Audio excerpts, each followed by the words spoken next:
अरे की घात पे घात मिलल नारी जात से तबहू, कहाँ सुधरल बाई देख लोगवा कबहू, कि यतना बढ़ा दी नहीं आके, कि यतना बढ़ा दी नहीं आके, अब पीछे हते से तू डरबा, कि बिन कइले मोहब्बत मानी ना।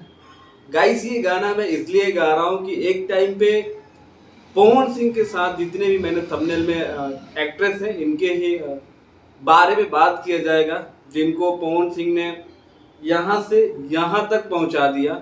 और ये लोग एक शब्द तक, एक लाइव तक, एक इंस्टा पोस्ट तक नहीं किया कि पवन सिंह को वोट दीजिए। और एक टाइम था कि बेस्ट से बेस्ट जोड़ी थी पवन सिंह के साथ, और पवन सिंह के वजह से अपने लाइफ की ऊंचाइयां तक पहुंची।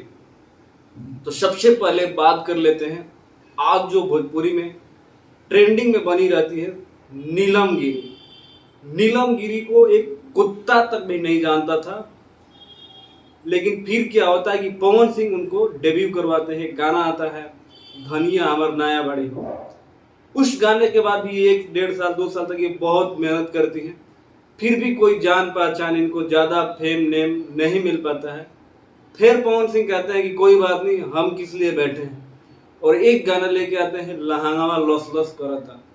और उस गाने से नीलम गिरी रातों रात भोजपुरी की स्टार बन जाती है, और तब से इनका जो क्रेज है दिन पर दिन बढ़ता जाता है और कम नहीं होता है। लेकिन मजाल है वो नीलम गिरी एक टाइम पे कहती थी कि पवन सिंह हमारे लिए बेस्ट है, हमारे बेस्ट सिंगर, मतलब सब कुछ पवन सिंह है।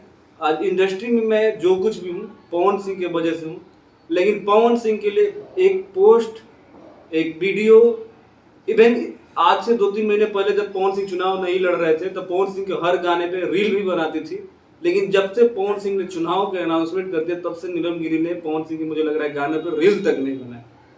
देन सेकेंड नंबर पे आ जाते हैं समृति सिन्हा, जो भोजपुरी में पवन सिंह के साथ डेब्यू ही की थी। जो मूवी का नाम था प्यार बिना चैन कहाँ है, उस मूवी में गाना था एक प्यार बिना चैन कहाँ, एक बार देखो आवाज लगा के एक दुनिया के ठुकर आ गए। बहुत ही बेहतरीन फिल्म थी, और समृति सिन्हा वहीं से भोजपुरी में फेमस हो गई और तमाम भोजपुरी में मूवियाँ की, पवन सिंह के साथ गाना की जो सुपर डुपर हिट रहा।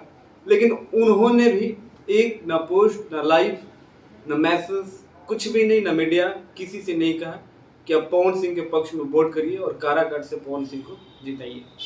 देन थर्ड नंबर पे आ जाते हैं अमरपाली दुबे, जो हमेशा कहती है कि अगर मैं कभी भी मुझे दिक्कत परेशानी होता है, मैं डीमोटिवेट होती हूँ, तो पवन सिंह का आवाज़ बस मेरे कानों तक पहुँचना चाहिए, उसके बाद मैं एकदम भूल जाती हूँ कि मेरे लाइफ में क्या चल रहा है, और मैं मतलब अच्छे से उस टाइम को एंजॉय कर लेती हूँ। केवल पवन सिंह का गाने का, चाहे पवन सिंह का आवाज़ मेरे कानों में पड़ना चाहिए। वो मेरे बहुत ही बेस्ट दोस्त हैं और बहुत ही भोजपुरी के टॉप लेवल के सिंगर हैं और मेरे फेवरेट सिंगर हैं। लेकिन उस अमरपाली दुबे ने एक पोस्ट तक नहीं किया कि पवन सिंह को वोट दीजिए, चाहे लाइव आई कि आप जीतिए, कोई बधाई नहीं। देन फोर्थ नंबर पे आ जाता है मोनालिसा। मोनालिसा तो एक टाइम था कि पवन सिंह के बिना वो सोती तक नहीं थी, मतलब हमेशा पवन सिंह के साथ रहना, चाहे अवार्ड्स हो जाए कहीं भी मतलब पकड़ लेना। पवन सिंह से इवन लोगों का चर्चा हो रहा था कि मोनालिसा शादी भी करेगी, लेकिन उस मोनालिसा ने भी अपनी औकात दिखाया। आज मोनालिसा जो भी है भोजपुरी इंडस्ट्री में जो भी नेम फेम मिला पवन सिंह की वजह से मिला, और पवन सिंह ने कम से कम उससे 20 से 25 उसके साथ मूवी करा। वो मोनालिसा भी एक post, single live Pawan Singh के लिए नहीं मिली।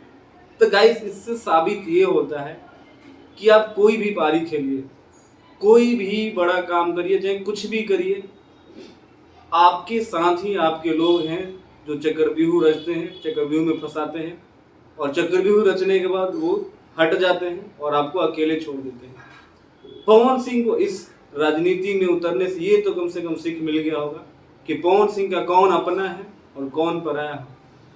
शायद पवन सिंह यहाँ से सीख जाएंगे। पवन सिंह चुनाव हारे जीते हुए अलग मैटर है, लेकिन पवन सिंह यहाँ से तो ये चीज़ें जरूर सीख जाएंगे कि किसको सपोर्ट करना है और किसको नहीं करना है। एक तरफ जहाँ देखे पवन सिंह ने जिसको भी थोड़ा सा सपोर्ट किया, उसने काराकाट में जान फूंक दिया, चाहे वो शिल्पी राज हो, विजय चौहान, अनुपमा यादव, शिवानी सिंह, तमाम भोजपुरी के छोटे बड़े जो भी कलाकार थे काराकाट में दिन रात एक कर दिए थे पवन सिंह को जिताने के लिए।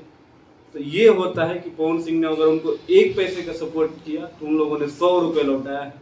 तो गाइस, आप लोग को भोजपुरी के ऐसे गिरगिटों के बारे में क्या कहना है, कमेंट जरूर करना, कमेंट करके जरूर बताना। बाकी मिलते हैं अगले वीडियो में, तब तक अपने भाई को दो इजाजत।